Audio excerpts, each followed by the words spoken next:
Le Bureau des légendes avec Mallory Blanc. Avec le soutien du Garage Mistral à Martigny, votre partenaire régional.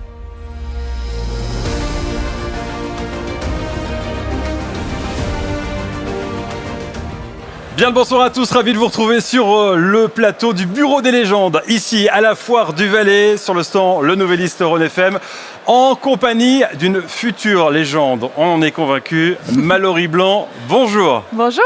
Merci beaucoup d'être sur ce plateau. Merci pour l'invitation. Très heureux de vous accueillir. Légende, on vous le souhaite évidemment. Merci.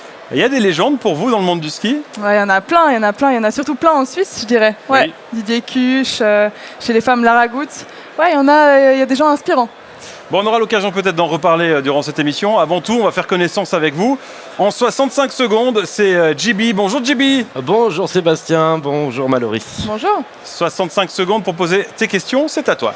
Quel est votre nom? Blanc. Le prénom. Mallory. Date de naissance. 6 janvier 2004. Première fois sur des skis. 3 ans. Votre couleur préférée? Oh. Le bleu. La musique qui vous motive avant une course? J'en ai pas une en particulier. Je chante la musique d'Adèle Boden un peu dans ma tête. Moto ou vélo? Moto. Votre course favorite? Je dirais Grand Montana. Couche-tard ou lève-tôt? Couche-tard. Numéro de dossard favori? 46. Super G ou descente? Super G. Du matin ou du soir? Du soir. Vous avez déjà pensé à tout arrêter? Ouais. Un rituel d'avant-course? Je dirais danser et faire des blagues. Ok. Ça vous arrive encore de stresser sur des skis? Bien sûr. Vin blanc ou vin rouge? Ah, c'est trop dur ça. Rosé, juste pour embêter. Le dernier verre, c'était quand? Le dernier verre, c'était hier. Et c'est quoi le meilleur plat après une deuxième place à Southampton? À Southampton. Oh, une raclette. Parfait. Voilà. Merci Mallory. Merci beaucoup. Pas mal du tout. J'ai essayé. Ça fait monter les pulses un peu. Ah oui? Ouais. Autant que dans le portillon de départ? Je dirais non, quand même pas. Mais presque. Ce qui m'a étonné, merci JB, on te retrouve tout à l'heure évidemment. Ce qui m'a étonné, c'est que vous êtes du soir. Ouais, je crois. Quand Alors j'étudiais à l'école, ça rentrait mieux le soir. J'aime bien partager un bon repas le soir aussi. Ouais, j'aime bien le soir. Et en même temps, lève tard, c'est pas tellement compatible avec votre sport. Non, je dois dire que je pense que c'est justement parce que je me lève pas souvent tard que j'aime ça. Ouais. Parce Ouais. que quand vous avez une course, le réveil, c'est quoi? 5h, 5h30? Bon alors, il y a quelques années en Coupe d'Europe, c'est plus tôt quand même. Et puis là, en Coupe du Monde avec la télé et tout, c'est vrai qu'on se lève plutôt, vers les 6h, je dirais. Ouais. Le principe de cette émission, c'est d'aller sur Internet, de taper Mallory Blanc sur Google, Ok. puis de regarder les photos qui sortent. Ouais. Vous avez déjà googlisé votre nom? C'est très bizarre, mais ouais, j'ai déjà fait, par curiosité. Ouais, voir ce qui se dit sur vous. s'il y a des- Exactement, ouais, c'est ça. Il n'y avait Ouais. rien de déplaisant. Bah, tout d'un coup, non, mais j'ai remarqué que j'avais une page Wikipédia, puis ça m'a un peu surprise quand même, ouais. Vous avez pu voir qui l'avait faite? Non. Non. Alors on a choisi une photo, la première c'est... Ouais, je la connais celle-là. Ah ouais? Le Ouais. 46, Southampton. Ça me dit vaguement quelque chose, ouais. Ouais. Vous vous rappelez de ce jour-là? Ouais, évidemment. Non, ça fait monter beaucoup d'émotions quand même. C'était une journée incroyable. Puis j'ai un peu l'impression que c'était un moment surréaliste, quoi. C'était trop bien. Ouais. Si on dit, et si on doit mettre une légende à cette photo aujourd'hui, le jour où tout a changé?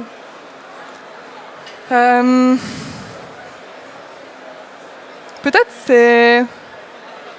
Ouais, ça pourrait être un bon slogan, ouais. Même si je suis pas certaine que tout a changé parce que je dirais le jour où tout s'est accéléré plutôt. Ouais, plutôt que tout a changé. Si je rajoute en dessous le jour où tout a changé, sauf vous? Ouais, j'espère. Après, c'est toujours difficile. Je me suis toujours dit que j'aimerais rester la même, les pieds sur terre, parce que c'est ça qui fonctionne avec moi, et puis garder mes valeurs et ça. Mais je crois que c'est aussi pas forcément évident de rester la même quand tout change autour. Et est-ce que c'est vraiment possible? C'est un petit peu la question que je me suis posée. Mais j'essaye de faire au mieux, puis j'avance comme ça. Oui, parce que vous parliez d'accélérateur. Vous êtes passé d'un cadre inférieur au cadre national. Vous êtes au même niveau que toutes les skieuses qui sont là depuis de nombreuses années. Ouais. Ça s'est accéléré vraiment ou c'était dans votre plan de se dire, allez, 2025-2026, c'est bon, je suis en Coupe du Monde? Non, et puis surtout si je regarde en arrière, il y a un an, il y a un an et demi, j'étais dans le lit juste là-bas, à Martigny.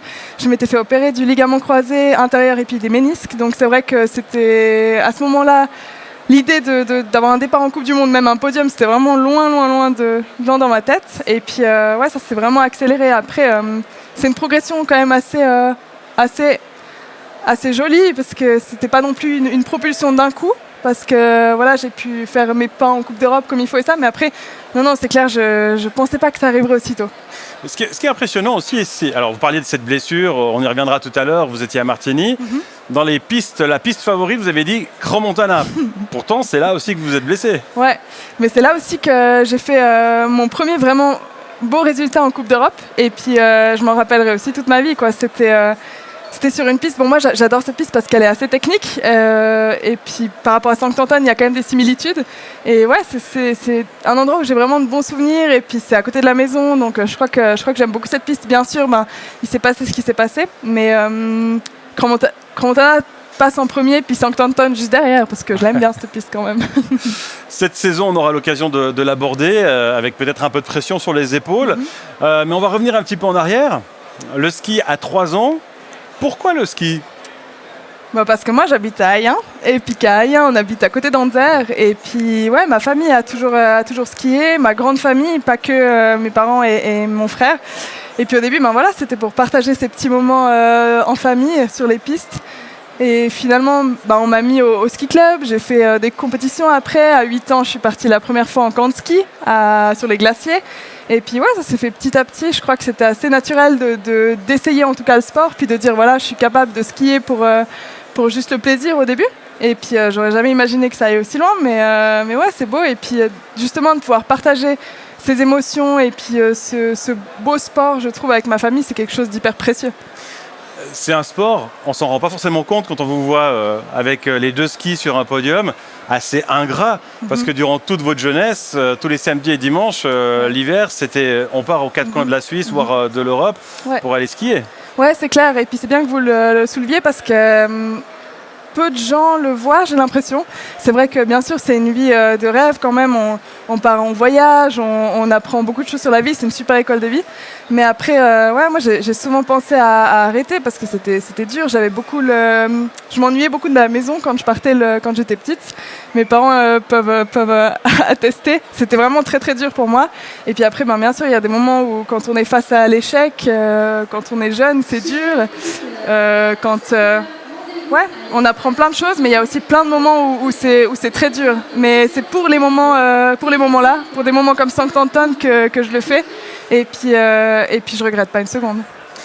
Pourquoi vous avez continué? Qu'est-ce qui vous a motivé à continuer dans ces moments où vous disiez non, moi je veux arrêter, comme tout enfant, moi je veux arrêter le théâtre, je veux arrêter la danse Je dirais que c'est quand même... ce serait mentir que les résultats ils font pas partie de l'équation parce que finalement c'est quand même assez gratifiant de pouvoir performer et puis quand on est jeune, moi j'ai toujours eu assez l'esprit de compétition, donc c'est vrai que pour moi ça me nourrissait beaucoup d'avoir des bons résultats. Et puis au-delà de ça, il y a quand même tous les amis. Je crois que ça c'est un point hyper central de mon sport, c'est qu'on est seul sur la piste, mais à côté de ça, on est à l'hôtel avec les amis, on joue avec les amis le soir à des jeux de société et ça, puis c'est des amis pour la vie. Moi, je les ai encore aujourd'hui, puis je vais venir à la foire d'ailleurs samedi avec elles. Donc, je crois que ça fait partie de... Ouais, c'est une grosse part de la carrière. Il y a les parents aussi qui vous ont interdit d'arrêter ou pas forcément? Ou qui vous ont encouragé? Non, non, pas du tout. Moi, j'ai eu de la chance d'avoir des parents qui étaient présents, mais pas du tout à pousser, parce que dans le ski, c'est vrai qu'il y a pas mal de parents qui vivent un petit peu par procrastination, par procuration, oui. Pardon. Et puis ça, c'est vrai que c'est assez dur. Et chez moi, c'était pas du tout le cas, donc j'ai eu de la chance.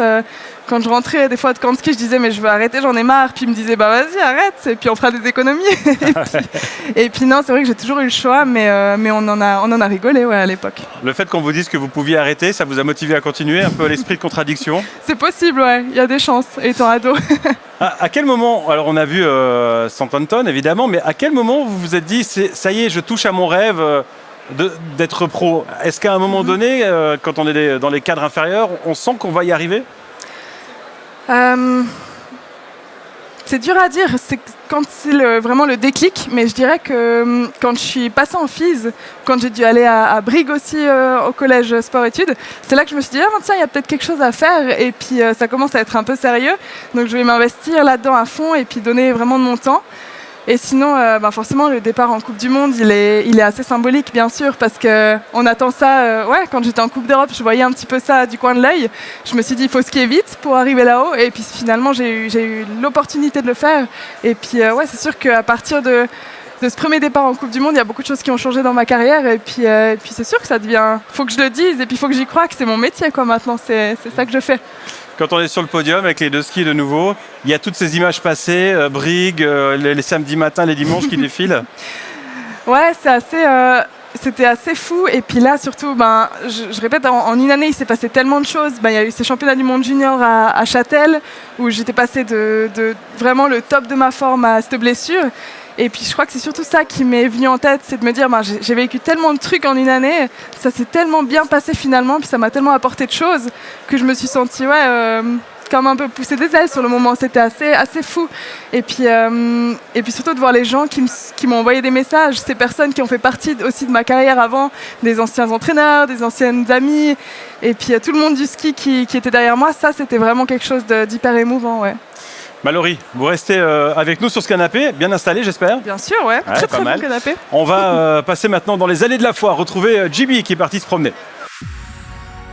Foire au comptoir. Mallory Blanc est sur le plateau avec Sébastien. Moi j'ai fait mes petites recherches en amont et apparemment elle a un prénom très très rare. On va donc aller slalomer entre les gens pour trouver une Mallory.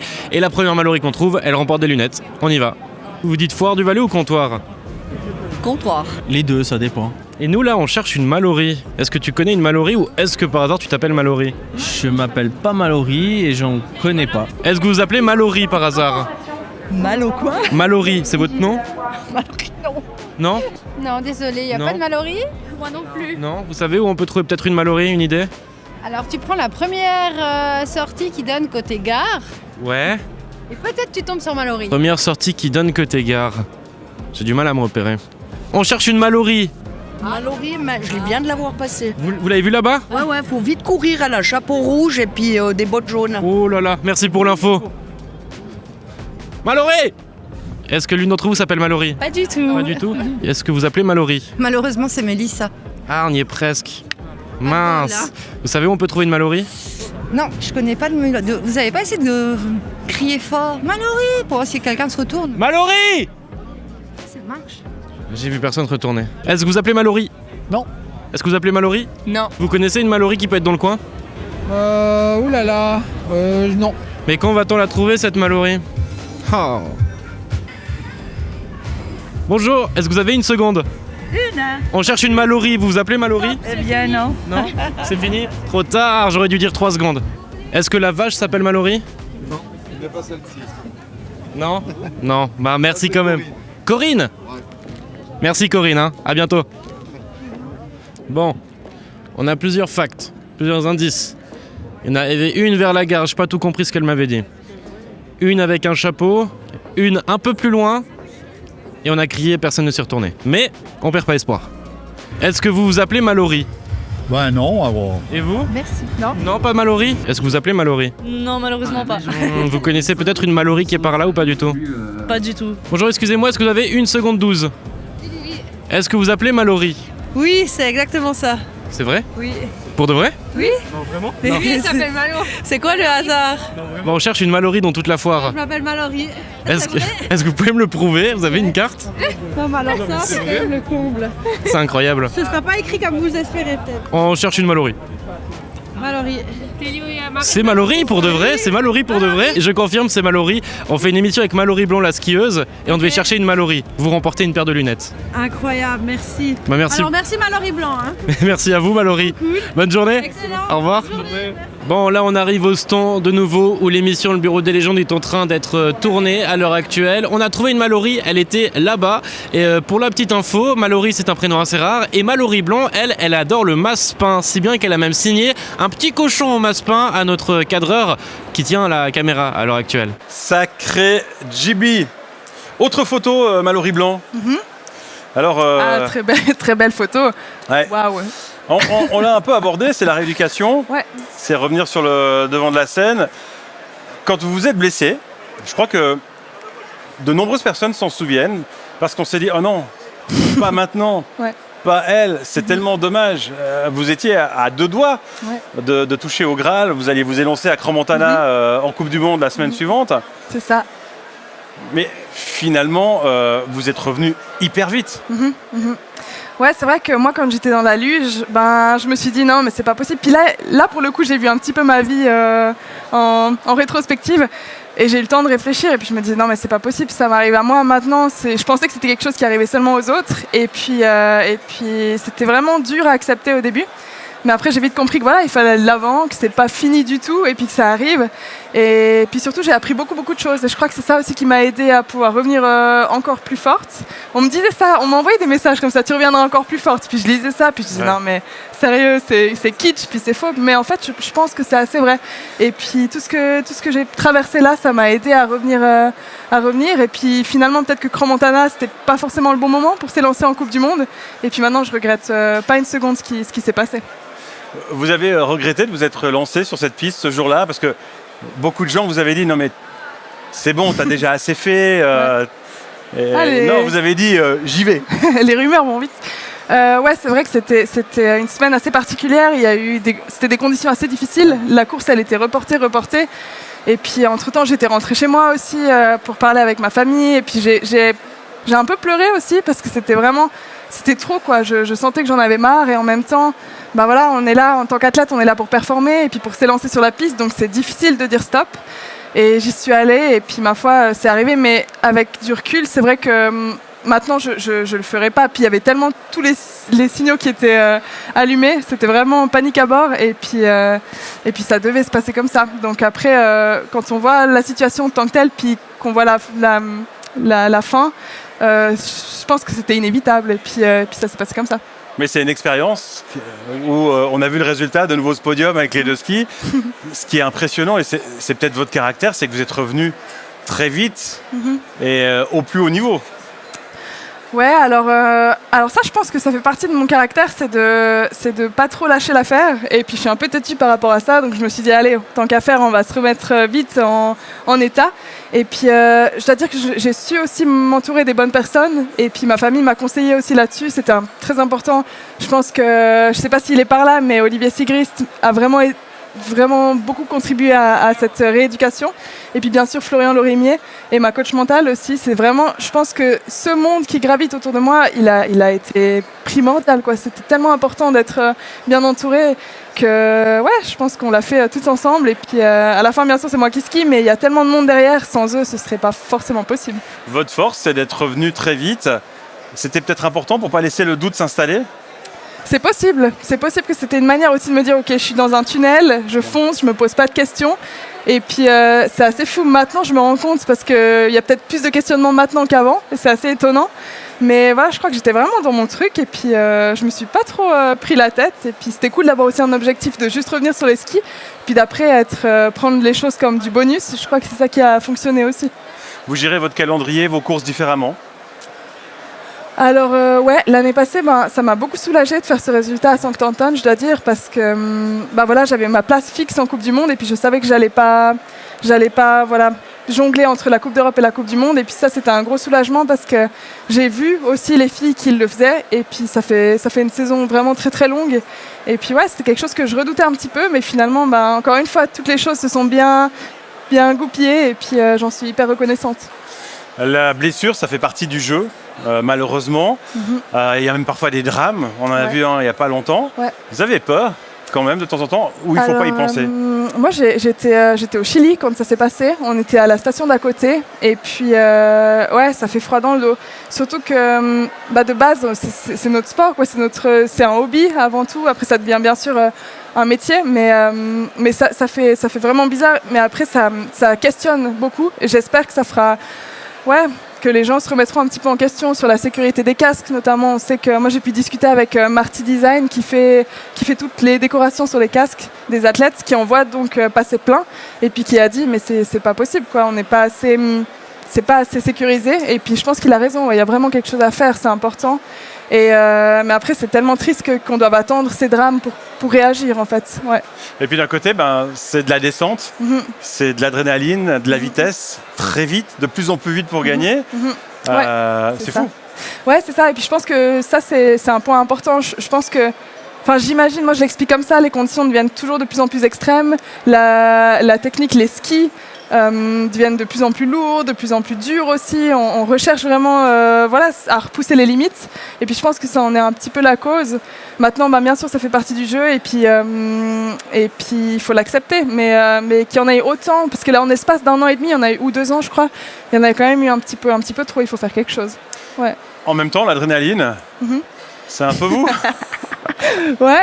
Ouais, c'était cool ça. On m'a proposé de faire un saut en parachute dans le Val de Bagne. Vous n'avez pas hésité? Non. Après, j'avoue, à ce moment-là, exactement, je faisais pas la maline. Vous n'avez pas pensé au crochet qui vous lie à la personne qui est derrière vous? Parce que finalement, votre vie ne tient qu'à ce crochet-là. Ouais, non mais bien sûr, puis j'ai pensé au type, je me suis dit, j'espère qu'il sait bien faire, parce que ici, je pouvais vraiment rien faire. D'ailleurs, il fallait pas que je m'accroche, mais j'ai pas réussi. Ouais. Non, ça c'était assez impressionnant, c'est quelque chose de très particulier. Ouais, puis on est dépendant de l'autre, au moins sur les skis, c'est moi qui gère. Quand on descend des pistes à plus de 120 km/h, on a encore besoin d'adrénaline comme ça. Ouais, je pense. C'est quelque chose de totalement différent. Et puis encore une fois, le ski, au moins, je sais que c'est moi qui le guide. Et puis là, c'était beau, quoi. Un tour en hélico dans le Valais, je crois que c'est pas tous les jours. Je pouvais pas dire non. D'autres passions que l'adrénaline dans votre vie de tous les jours? Alors oui, j'adore. Je crois qu'il n'y a pas trop d'adrénaline dans la cuisine. Moi, je fais un peu de cuisine pour ma famille, pour mes amis. Ouais, j'aime bien. Et puis encore une fois, j'aime bien cuisiner un peu autour. Puis après, on discute autour d'un verre. C'est des moments que j'aime bien où on se pose, où c'est les personnes, où il y a vraiment les personnes qui comptent aussi. C'est très important pour moi. Et puis voilà. Sinon, je dessine un peu. J'aime bien tout ce qui est manuel. Moi, j'ai fait 2 ans à l'école, au collège de Sion, en art visu. Ouais, donc c'est quelque chose qui me plaît. Sinon, je fais aussi du crochet. Mais je fais plein de trucs. Du crochet. Quand j'ai le temps. Ouais, ça détend, ça. Ouais, ça détend, c'est cool. Donc, épicurienne, c'est compatible avec l'hygiène de vie que demande une sportive d'élite? Alors parfois, c'est un petit peu frustrant, je dois dire quand même, parce que cet été, j'ai voulu essayer le wing foil à Martigny. Puis j'ai pu aller que 3 fois parce qu'il faut du vent et du temps. Et puis, quoi que du vent, ici, ça manque pas trop. Mais non, c'est vrai que c'est parfois, il faut accepter que il y a des fois, on a du temps, puis on est juste crevé, donc on peut pas le faire non plus. C'est juste de l'apprentissage et puis de la patience. Mais oui, c'est compatible, je pense. Oui. On va passer maintenant à l'interview légendaire. Le bureau des légendes avec Mallory Blanc. Un questionnaire en fonction de l'invité. Ok. On a eu le questionnaire avec les doubles initiales pour Marianne Marais. On aura des interviews raclette pour Eddie Baïfar. Et pour vous, vu votre nom de famille, on s'est dit on va faire une interview colorée. Ok, très bien. Quelle est la dernière situation qui vous a mis rouge de colère? Rouge de colère. Rouge de colère. Est-ce que ça vous arrive de vous énerver? Justement, c'est ça que je suis en train de me demander. Je suis pas souvent énervée. Mais ça aurait pu être... Ah ouais, non, je sais. J'ai commencé le golf aussi. Et puis c'est un sport tellement dur et qui tellement ingrat que je pense que c'est là que je me suis fâchée le plus contre moi-même. Ouais. C'est super exigeant le golf. C'est trop dur. Et c'est très frustrant. Ouais, c'est très frustrant. Puis il n'y a pas trop d'adrénaline. Donc je vais découvrir puis trouver quelque chose qui me plaît. Là, c'est le contraire de ça. On en est loin. On en est très loin. Est-ce que vous avez déjà eu une peur bleue? Ouais, je pense. Faut chercher dans les souvenirs. Quand est-ce que j'ai eu très peur? Est-ce qu'on a le temps d'avoir peur quand on descend une piste à 120 km/h puis qu'on a le ski qui part un peu trop de côté? Ouais, ça arrive. Il y a toujours de l'imprévu de toute façon dans les courses. L'année passée, j'ai pas très bien sauté. Je pense qu'il y a des gens qui s'en souviennent. Puis je pense que sur les sauts, j'ai eu un petit peu peur parfois de me faire mal. Mais ça s'est toujours bien passé, donc ça va. Là, on peut parler de peur bleue sur certains moments. Ouais, je pense. Qu'est-ce qui vous met un peu dans le rouge en ce moment?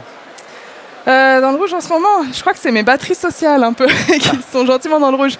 Ouais, on a dû se déplacer à Zurich pour faire 3 journées de shooting, de tournage et ça. Et puis au niveau de la fatigue, je suis un peu fatiguée là. En plus, on a atterri samedi du Chili, d'un super camp d'entraînement de 3 semaines. Donc là, gentiment, j'arrive au bout. Je vais vous repiquer l'expression batterie sociale. Ouais, c'est bien ça. J'aime Ouais, beaucoup. Ouais. Ah, j'aime beaucoup. C'est utile. La Fort du Valais, c'est pas top pour recharger les batteries sociales. Non, mais après, on peut recharger le verre et puis ça va. C'est déjà pas mal aussi. Ouais. Quel est votre plus beau souvenir doré d'enfance? Oh. Bah, je dirais que c'était la finale du Grand Prix Migros à Saint-Moritz, où je suis partie dernière parce que je suis du 6 janvier et puis c'est comme ça que ça se passe là-bas. Et j'ai eu j'ai gagné là-bas, Donc ça c'était un gros moment, il y avait ma famille et tout. Puis pour moi, Saint-Moritz c'était le bout du monde à l'époque, donc j'étais sur un nuage. Quelle petite chose vous met la vie en rose? Je pense que c'est mon entourage, mon copain, ma famille, mes amis. Quand est-ce que vous avez eu, dernière question, les mains vertes pour la dernière fois? Les mains vertes, c'est-à-dire du jardinage. Ouais. Ah non, mais alors ça, moi j'adore les plantes, j'adore ça. Mais le problème c'est que je suis souvent loin, donc c'est plutôt ma maman qui s'en occupe en ce moment. Mais j'ai un super bananier japonais à la maison, faudrait le voir, il est magnifique. Merci Mallory. Merci à vous. Alors quand on fait du ski, vous l'avez dit, on est seul, mais pas vraiment. Ouais. De nouveau, C'est joli, 100 ça. tonnes, Ouais, bien 46. Ouais. C'est, vous êtes la vitrine en fait, puis derrière il y a l'équipe. Ouais, c'est ça. Et puis il y a du monde dans cette équipe. On est vraiment, ça j'ai pu découvrir en Coupe du Monde, on est assez peu d'athlètes. Là je crois qu'on devait être 8 ou 9 je dirais. Et puis derrière, il y a la physio qui est très importante, il y a une autre physio, celle de Lara, il y a mes entraîneurs, je sais pas s'il y a mon serviceman, il doit être par là. Et puis, là. Et puis, sinon, toutes mes amies, quoi. Et c'est vrai que quand on voit ça, c'est trop beau. Ça peut que nous faire sourire parce que je crois que c'est ça qui est vraiment exceptionnel dans le ski alpin, c'est qu'on court seul, mais à la fin, on peut partager tellement de choses avec tellement de gens. Puis finalement, c'est quasiment ma deuxième famille parce que je pense que je suis 50% du temps loin et puis 50% du temps en Valais. Donc c'est vrai qu'ils sont tellement importants, puis on a une super ambiance, donc ça fait chaud au cœur de voir cette photo, ça me rappelle des beaux souvenirs. Oui, puis surtout, on se rappelle, alors là c'est la photo quand vous êtes sur le podium, c'est le moment où vous franchissez la ligne, c'est magnifique. Ouais, c'était assez incroyable, puis surtout, moi je suis la seule belge, je suis la seule romande dans l'équipe, et puis des fois je me pose des questions, est-ce que finalement je dois pas un petit peu plus parler, un petit peu plus, me rapprocher des gens, est-ce qu'elle m'apprécie vraiment? Et puis je crois que quand on voit ces photos et puis ces images, moi je me dis ok, bon ça va, je suis pas trop désagréable et puis les gens m'aiment bien. Donc c'est vrai que ça fait plaisir. Quand vous avez passé la ligne d'arrivée, la réaction des gens, le sentiment que j'ai eu, je pense que sans prétention, je pense que j'ai pas tout tort, c'est qu'on a vu des gens contents de cette deuxième place, mais on a surtout vu des gens contents pour vous, pour ce que vous êtes, votre gentillesse, votre humanité. Vous allez me faire pleurer. On a surtout vu ça. Ouais, et je crois que j'en suis assez fière quand même, il faut que je le dise, parce que il peut arriver ce qui arrive, et puis je suis fière de ce que je suis quand même, et puis ma famille, ils en sont pour beaucoup là-dedans, parce que ils m'ont donné ces valeurs, et puis de pouvoir les partager avec les autres, et de voir que je suis bien intégrée dans cette équipe, et puis que même dans ma région, les gens me soutiennent. C'est quelque chose qui n'a pas de valeur, quoi. C'est exceptionnel. Vous le disiez, et on revient un peu au début de l'émission, j'espère ne jamais changer, parce que c'est vrai que il y a tout qui est autour de vous, on vous aide, c'est pour votre sport, on s'occupe de vous, on gère votre temps. Il y a les parents à la maison, deux claques et au lit si la grosse tête elle enfle. Pardon ? C'est deux claques et au lit si la grosse tête arrive. Ouais, moi je l'aurais toujours dit. J'aurais dit, s'il vous plaît, si vous pouvez faire un truc pour moi, c'est de me dire quand je suis insupportable puis que j'ai les chevilles qui rentrent plus dans les chaussures. Et puis non, je crois que sur ça, je peux compter sur eux, puis ils me remettront en place s'il faut. En tout cas, j'espère. C'est jamais arrivé? Je crois pas. Peut-être quand je suis fatiguée, je suis un peu insupportable, mais ça... ça n'a rien à voir avec la grossette. J'espère pas. Ça doit être très humain. La suite, il y a cette saison. Vous êtes fixé des objectifs? Ouais. Non, comme d'habitude. Non, ce serait... Je dis ça à tous les médias, mais c'est un petit peu faux quand même. J'ai des petites attentes envers moi-même, puis des petites ambitions quand même, je dois dire. Mais après, je sais que je fonctionne comme ça, un petit peu à la fraîche. Mais j'aimerais vraiment bien goûter à la saveur des JO, juste pour voir un peu ce que c'est, puis de comprendre pourquoi les athlètes font que de parler de ça. Et en plus de ça, c'est à côté, donc c'est vrai que ce serait assez cool de pouvoir partager ça avec la famille. Mais si ça se fait pas cette année, ce sera dans 4 ans. Et puis Oui, voilà. surtout Ouais. que ce serait déjà assez incroyable aussi vite. C'est ça, donc finalement, c'est ça en fait, quand je regarde en arrière, je me dis, qu'est-ce que finalement la continuité des choses, j'ai l'impression que ça peut pas mal se passer, puis que tout est un peu du bonus, mais je crois assez dur comme fer que si je mets tout en place et puis que je reste simple dans ma tête avec des objectifs d'abord précis comme juste bien skier et puis me faire plaisir et puis être décontracté, je crois que c'est la recette pour après, que les résultats tombent et puis je vais me concentrer sur les choses que je peux influencer avant tout. Crans Montana 2027. Ouais. Ça, c'est noté dans l'agenda, ça. C'est noté dans l'agenda, puis c'est noté dans le contrat, parce que je suis ambassadrice de l'événement. C'est assez une fierté pour moi. Et puis, je pense que ça va être une grande fête du ski, puis j'aimerais de nouveau pouvoir participer, ce serait assez chouette.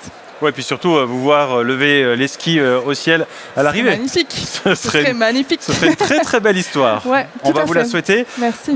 On va débriefer l'émission ensemble. Volontiers. C'est le principe. Ouais. Avec Ok. le retour de JB. Le débrief foiré de JB. Alors JB, elle était pas mal cette émission. Elle Hein. était vraiment très chouette. Ouais, hein. Ouais.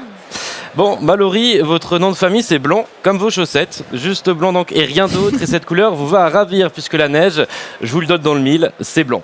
En résumé, Mallory, petite vous skiez parce que vous habitez à Ayen, ado vous skiez, adulte vous skiez, vous vous blessez et vous reskiez de manière parfaite comme si de rien n'était.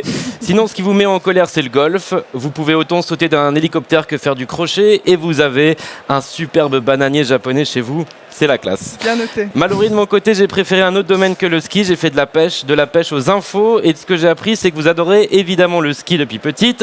Mais à cette époque, votre rêve était aussi à l'opposé des montagnes, puisque votre envie, c'était de devenir océanographe. Au niveau du ski, vous étiez monstre fan d'Axel Lund-Svindal. Vous l'avez d'ailleurs félicité lorsqu'il a remporté un globe. Et pas de n'importe quelle manière. Vous lui avez envoyé 5 francs.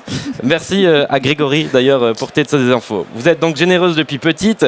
Et cette bonté, Mallory, vous l'avez encore aujourd'hui, comme cet été lorsque vous avez été nager pour une association. Vous êtes très souriante, très cool, motivée, vous êtes fière de vous et vous avez bien raison. Mallory Blanc, vous avez été d'argent, on vous souhaite l'or pour la suite de votre carrière, les JO aussi. Et en tout cas, à nos yeux, vous êtes d'ores et déjà une légende valaisanne. C'est en tout cas ce que j'ai retenu de l'émission. C'est trop beau, magnifique, merci beaucoup. Au plaisir. Mallory Blanc, merci beaucoup d'être venu. Mais merci à vous, c'est un On honneur. sera derrière vous cette saison et les futures. J'espère. On vous souhaite le meilleur parce que vous le méritez. C'est gentil, merci beaucoup, vraiment. Merci Mallory. Merci. Très belle soirée à tous. Rendez-vous demain avec une légende, une autre, celle de la raclette, Eddie Baïfar. Très belle soirée à tous et à bientôt sur Rhône TV.